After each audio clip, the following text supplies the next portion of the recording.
Annonçons partout le dernier message. C'est le ton qui est donné dans un cantique de notre cantique, numéro 212, dîmes et louanges. Il ne suffit pas de chanter, de le chanter chaque fois.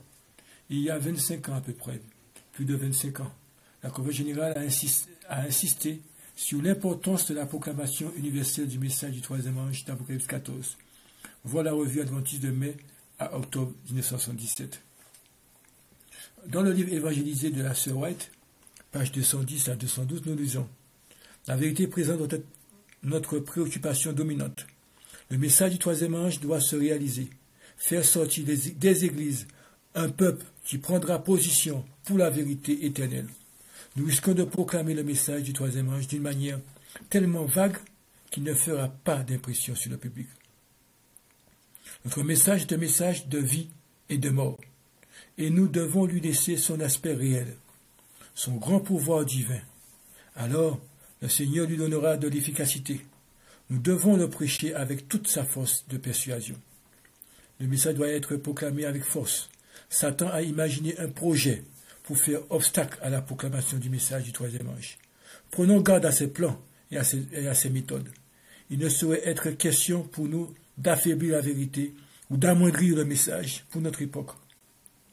Le message du troisième ange doit au contraire être renforcé et mis en relief.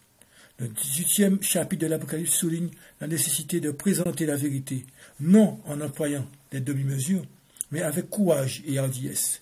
Nous avons beaucoup trop tergiversé dans la proclamation du message du troisième ange. Il n'a pas été délivré avec la clarté et la netteté qu'il aurait fallu. La loi et l'évangile sont intimement liés. Aucun discours ne saurait les dissocier.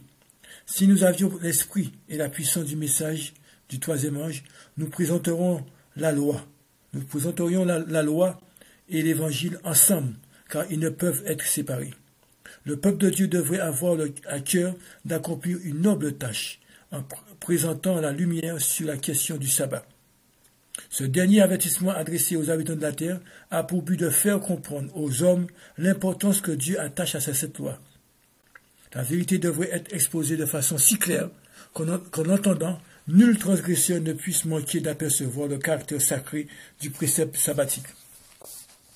Gardez toute sa force à notre marque distinctive. Il faut qu'on garde toute la force à notre marque distinctive. Nous devons donner aux gens l'exemple de principes purs, nobles et saints, qui doivent différencier le peuple de Dieu du monde, au lieu de se distinguer de moins en moins de ceux qui se respectent.